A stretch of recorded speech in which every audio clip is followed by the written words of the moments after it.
Boa tarde a todos, todas, todes. Estamos aqui para comemorar. Comemorar não é a palavra certa, né? Para marcar um ano do painel unificador Covid-19 nas favelas. Eu sou Tereza, da CONCAT.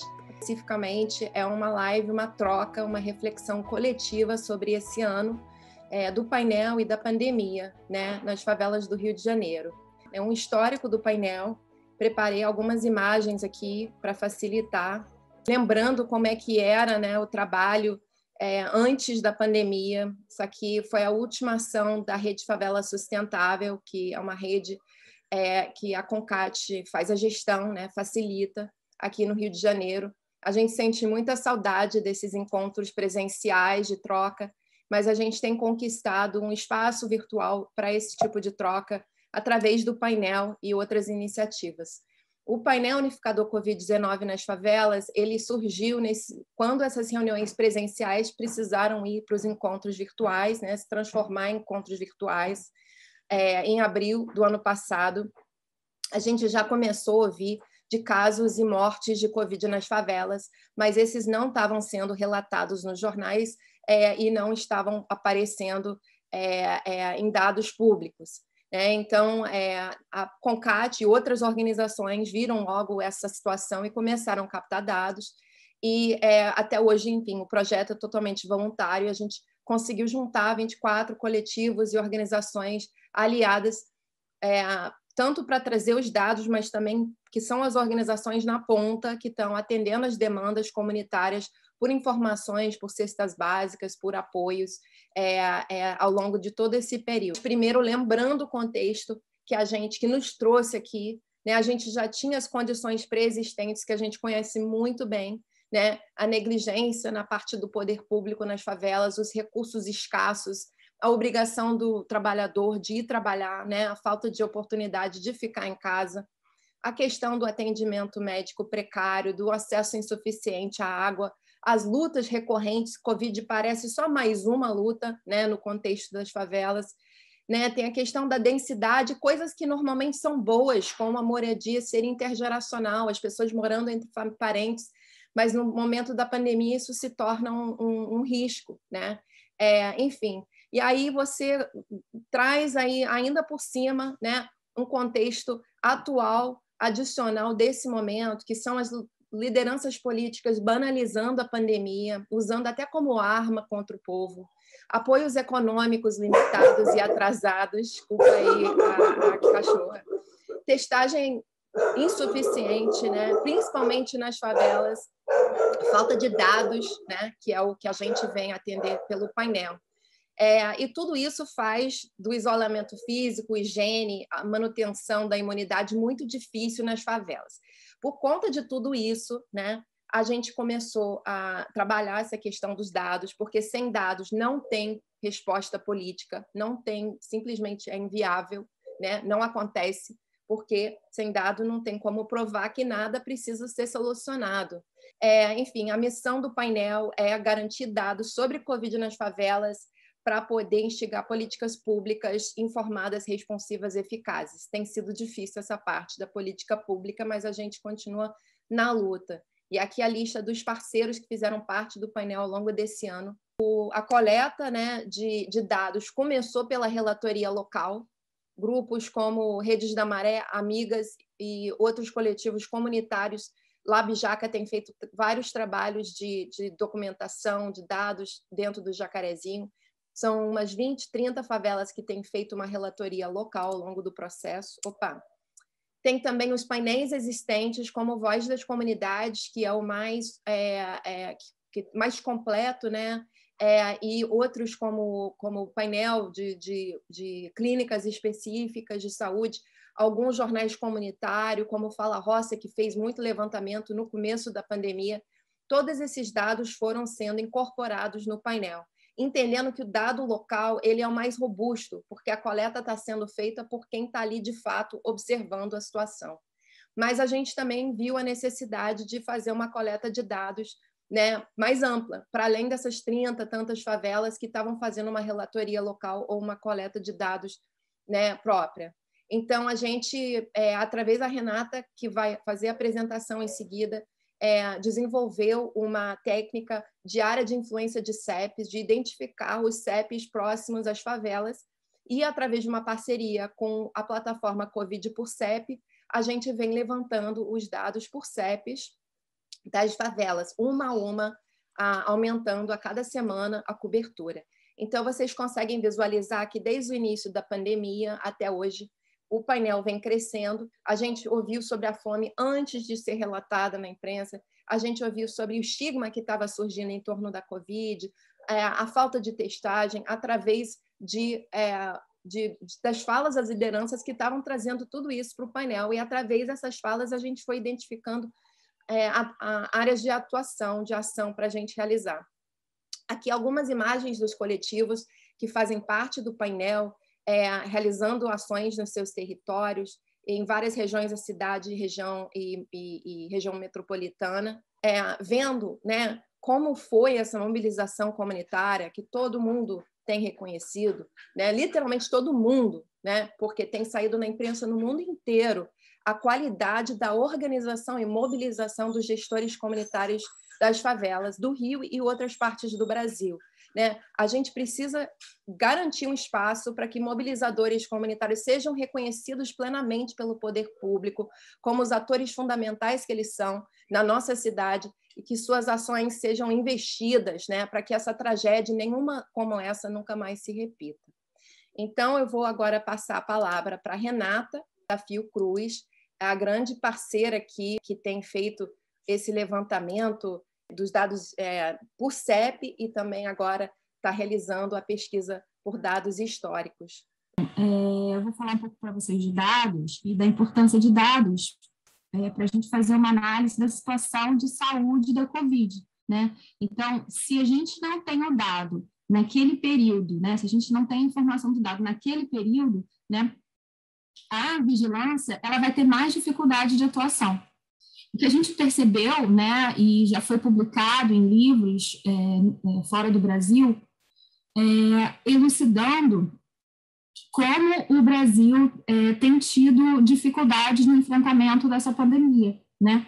E a outra questão bastante importante também foi uma pesquisa lançada a semana passada, da OMS, dizendo a quantidade reduzida de testes que o Brasil tem utilizado, e que isso também tem um impacto muito grande no enfrentamento da pandemia. Se a gente não consegue enfrentar a pandemia, se a gente não consegue diminuir esses números, a gente não consegue voltar ao trabalho, né, presencial. E enquanto a gente não consegue voltar a esse trabalho, a miséria vai cada vez se aprofundando. Então, assim, a importância dos dados, passa por todas essas questões. Aqui, fazendo um panorama mais geral da Covid, falando da Covid, o Brasil, ele representa, no mundo, 10% dos casos, né, até o dia de ontem, e representa 13% dos óbitos. Já assim, já parece um valor muito elevado, né? Mas quando a gente compara, quando a gente calcula a taxa de incidência, a taxa de mortalidade, né, de países que estão com um número de casos e óbitos acima do Brasil, como a Índia ou os Estados Unidos, a nossa mortalidade ainda é a pior dentre esses outros dois países, né? Então, dentro o estado do Rio de Janeiro, né, representa 5% dos casos e 10% dos óbitos. O município do Rio de Janeiro representa 38% dos casos e 51% dos óbitos. Eu não consigo ver aqui embaixo. Mas, mais ou menos, as favelas levantadas pelo painel têm mais ou menos 20% de óbitos e 20% de casos do município do Rio de Janeiro, né? Como que a gente conseguiu levantar até o momento? De uma maneira geral, a gente tem uma certa dificuldade nos sistemas de informação em saúde de levantar dados de maneira mais rápida. Só que a Covid necessitou que isso fosse feito de uma maneira mais ágil. Então, diversos grupos, né, da sociedade civil também contribuíram, não só o painel, nesse levantamento de dados. Um exemplo é o Brasil.io, que faz esse levantamento, né, desde o início da pandemia, e junto com os municípios, com as secretarias municipais de saúde, levanta esses dados. E esses dados são utilizados principalmente nos períodos de intermitência que o Ministério da Saúde às vezes apresenta com relação ao seu sistema de informação. E ele, inclusive, continua fornecendo dados para aquele painel que mostra os dados do mundo inteiro da Johns Hopkins. Mas os sistemas de informação, né, mais específicos, de população mais específicas, eles são muito reduzidos, né? Como, por exemplo, os quilombolas, os indígenas, os presidiários e também as áreas de favela. Né? A gente tem um número mais reduzido de sistemas de informações que captam essas informações. E a gente tem percebido que isso é importante, porque a gente já percebeu, dentro do boletim socioepidemiológico 1, 2 e 3 da Covid-19, realizado pela Sala de Situação da Fiocruz, que existe uma incidência e uma mortalidade menor em bairros com maior proporção de favela, mas quando a gente olha a taxa de letalidade, a gente vê que isso muda. Mais um pouquinho para frente, vamos falar um pouquinho mais sobre taxa de letalidade. Então, aqui a gente mostra nesses dados coletados do boletim epidemiológico, essa aqui é da semana 16, mas eu olhei ontem à noite e os mapas permanecem com o mesmo aspecto. As taxas estão diferentes, mas a paisagem do mapa, né, a aparência do mapa é bem parecida. E a gente tem esses buracos aqui, né? Esses buracos em volta de várias regiões administrativas com dados mais elevados, né? E a gente entende que isso acontece justamente por conta das questões relativas à dificuldade de coleta de dados nas áreas de favela, né? E aí a gente vai ver que isso pode acontecer por diferentes questões, né? Dificuldade mesmo do acesso da população que reside nesses territórios, né? Apesar de todo o investimento da área de atenção básica, né? Nos últimos anos, né, nos últimos 4 anos aqui no Rio de Janeiro, nos últimos 5 anos, a gente teve um déficit de investimento muito grande, né? O endereço dos domicílios em favelas são mais difíceis de referenciar por conta da estrutura dele mesmo, né? Os endereços também que as pessoas fornecem pode ser também de algum comércio que não está exatamente dentro do limite da favela, está ali na entrada. Também pode ser da associação de moradores, que nem sempre está localizado dentro do limite de território de favela. E pode também a pessoa estar informando o bairro de maneira incorreta. Por exemplo, a pessoa que mora no Alemão pode dizer que mora na Olaria, Ramos, Bom Sucesso, na Rocinha, pode dizer que mora na Gávea, em São Conrado, e por aí vai. E aí, quando a gente coloca,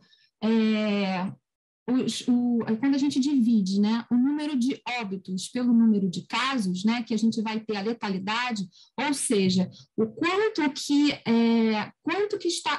é grave, né, a Covid, né, o quanto que leva a pessoa a vir a falecer. Isso tem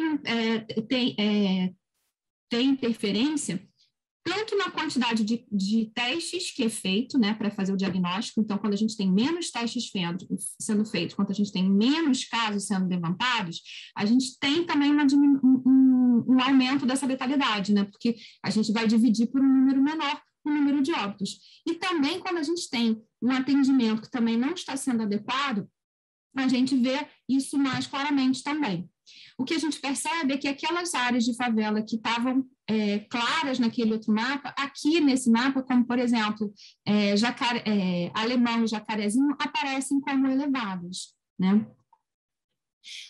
O ideal seria, né, como seria o ideal, né, da gente estar levantando esses dados? Utilizar as áreas, né, de influência das unidades de saúde da família, né? Por quê? E quando a gente dá um zoom aqui, por exemplo, no Alemão, a gente consegue ver aqui que os polígonos das equipes de saúde da família, né, eles seriam muito fáceis das pessoas que trabalham ali poder levantar esses dados, né? A gente já tem esses polígonos, né? O ideal seria que a gente tivesse o levantamento dessas informações como Tereza mostrou que alguns painéis fazem, mas não são todos os painéis, não são todas as equipes de saúde da família, nem todas as unidades de saúde da família que fazem esse levantamento. O ideal também seria que as secretarias investissem que esses painéis fossem feitos, né, para que esses dados fossem publicizados e fossem divulgados, claro, sem nomes, óbvio, respeitando todas as questões éticas que são extremamente importantes,